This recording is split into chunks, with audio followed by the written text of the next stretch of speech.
Allô? Nous sommes tous pécheurs. Mais il y a une différence fondamentale entre le pécheur et l'ouvrier d'iniquité. L'ouvrier d'iniquité, c'est un croyant qui vit dans la maison de Dieu, qui participe à toutes sortes de ministères dans la maison de Dieu, mais qui vit dans sa vie intime comme un démon. Un ouvrier d'iniquité peut être un prédicateur. Un ouvrier d'iniquité peut être un chanteur, quelqu'un à la projection, derrière les caméras, n'importe qui, n'importe où. Le jugement commencera dans la maison de Dieu. Parce qu'il y a trop d'iniquité au milieu de nous.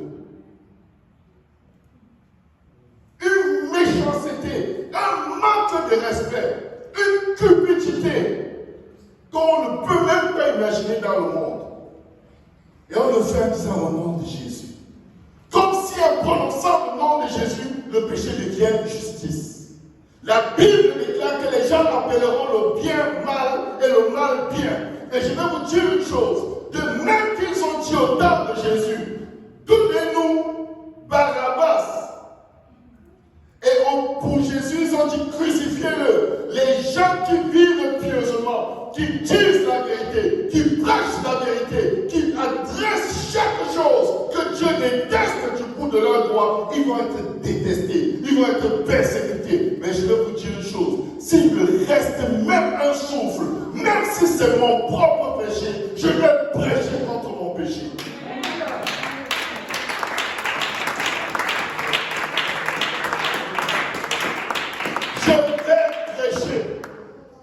Je vais prêcher sur le mariage. Je vais venir vous ramasser dans vos maisons. Parce que je me ramasse dans ma maison. Je vais vous éclater mon visage au mur. Si ça prend ça pour que l'enlèvement, la trompette sonne et que vous montiez, je vais le faire. La Bible dit que certains sont sauvés comme étant arrachés du feu. L'enfer a commencé.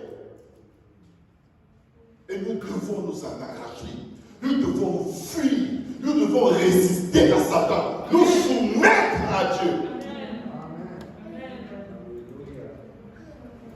Et si c'était ton dernier message, qu'est-ce que tu aimerais que ce prédicateur prêche ce soir, qu'il ne connaît même pas que tu vis?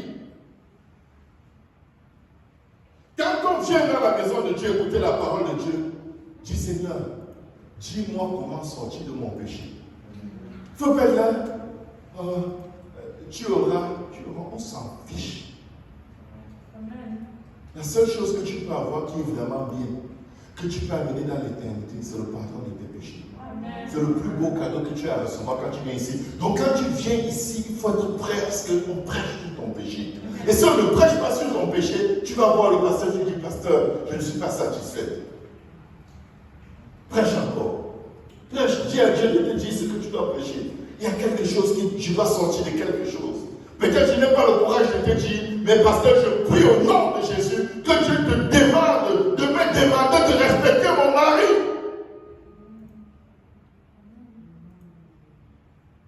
Allô? La maison de Dieu est pleine de l'esprit de Jézabel. Jézabel, intimidation, menace, la sorcellerie.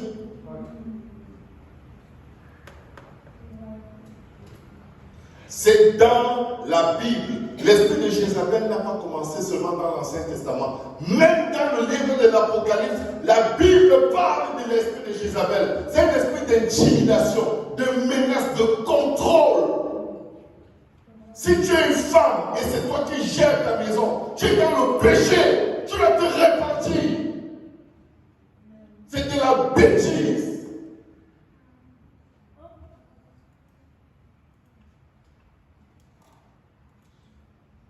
Si Jésus revient demain, dis merci Seigneur pour la prédication.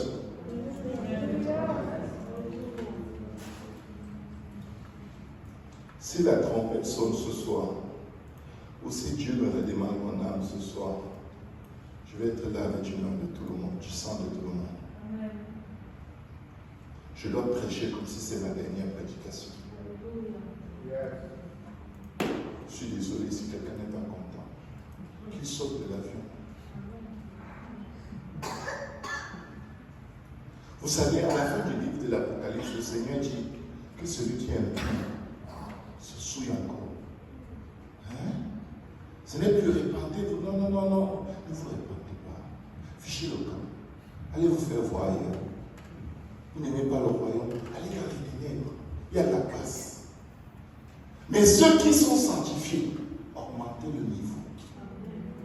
Ceux qui craignent Dieu, augmentez dans votre crainte de Dieu. Je vais vous dire pourquoi. Sinon, elle va rétrograder. Il n'y a pas d'endroit statique dans le Seigneur où tu montes, où tu descends tous les jours. La plus grande sorcellerie, c'est de croire que tout va bien. Ça ne va pas. Ça ne va pas. Il faut te dire, ça ne va pas, Seigneur. Demande à Dieu. Il parle aux 7 églises. Il a un reproche à faire à chaque église. Je vous dis, c'est sérieux, ça ne va pas.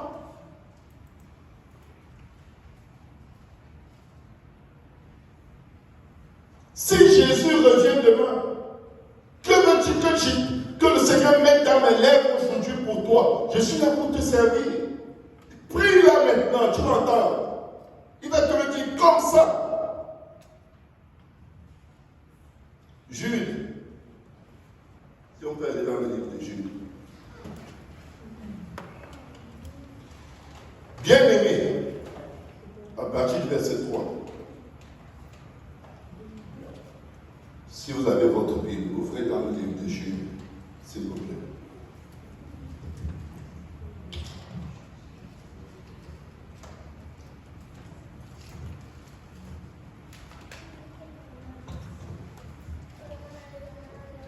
Certains d'entre sont dans le Seigneur. Ils font tellement le mal et la méchanceté. Et tout le monde les prend pour des innocents, des victimes. Oh, vraiment. Oh, comment elle te fait trop souffrir. Pauvre toi, elle sait qu'elle est une sorcière.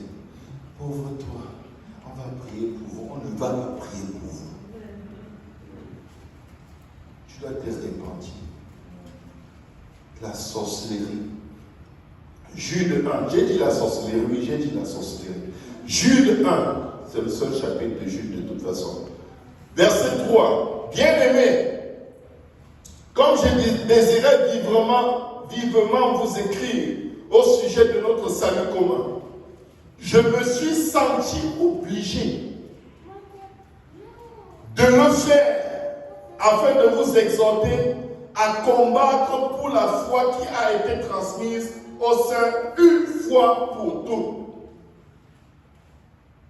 Car, écoutez bien, il s'est glissé parmi vous certains hommes dont la condamnation est écrite depuis longtemps, des impies qui changent la grâce de notre Dieu en dissolution. Ils justifient le péché par la grâce de Dieu. Ils n'ont aucune conviction du mal. Le mal, ils appellent bien, et le bien, ils appellent mal.